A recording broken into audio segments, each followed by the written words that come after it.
Praise the Lord. सभी विश्वासियों को मेरा प्यार भरा नमस्कार। दोस्तों, आज मैं आपको बाइबल से 10 कुंवारियों की कहानी बताने जा रही हूँ। हमारे प्रभु यीशु के दूसरे आगमन की तैयारी में यह दृष्टांत बताया गया है। 10 कुंवारियों की तुलना स्वर्ग के राज्य से की गई है। बाइबल में हम देखते हैं दोस्तों कि 10 कुंवारियां अपनी अपनी मशालें लेकर अपने दूल्हे की अगवानी करने या स्वागत करने निकली। उनमें से 5 नासमझ थी और 5 समझदार।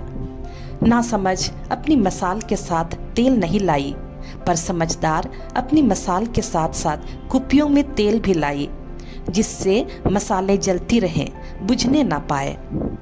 इस दृष्टांत में कुंवारियों को दुल्हन तथा यीशु को दूल्हे के रूप में बताया गया है और तेल का अभिप्राय है पवित्र आत्मा। ये हमारे आत्मिक जीवन को बताता है। तो ये जो 5 नासमझ कुंवारियां थी, उन्हें प्रभु ने मूर्ख बताया है। ये दिखते तो हैं कि ये आत्मिक हैं, लेकिन ये उनके अनुसार आचरण नहीं करते, सांसारिक कामों में उलझे रहते हैं या अपनी इच्छाओं को पूरा करने में लगे रहते हैं। उन्हें प्रभु का भय नहीं रहता। आगे हम देखते हैं, दूल्हे के आने में देर हो जाने पर सब ऊँघने लगी और सो गई। फिर आधी रात को आवाज आई, देखो दूल्हा आ रहा है, उनकी अगवानी करने चलो। तब सब कुंवारियां उठी और अपनी अपनी मसाले संवारने लगी। आधी रात हो रही थी, अतः मसाले बुझने बुझने को हो रही थी। नासमझ कुंवारियों ने समझदारों से कहा, अपने तेल में से थोड़ा हमें भी दे दो, क्योंकि हमारी मसाले बुझ रही है। समझदारों ने उत्तर दिया, क्या जाने कहीं हमारे और तुम्हारे लिए तेल पूरा ना हो। अच्छा हो कि तुम लोग जाकर दुकान से अपने लिए तेल खरीद लाओ। और क्या हुआ दोस्तों, जब वे तेल खरीदने गई ही थी कि दूल्हा आ पहुंचा। सो जो तैयार थी 5 समझदार कुंवारियां, उन्होंने उसके साथ विवाह भवन में प्रवेश किया और द्वार बंद हो गया। बाद में शेष कुंवारियां भी आई जो तेल लेने बाजार गई थी। वे द्वार को खटखटा कर बोलने लगी, प्रभु प्रभु हमारे लिए द्वार खोल दीजिए। इस पर उसने उत्तर दिया, मैं तुमसे यह कहता हूं, मैं तुम्हें नहीं जानता।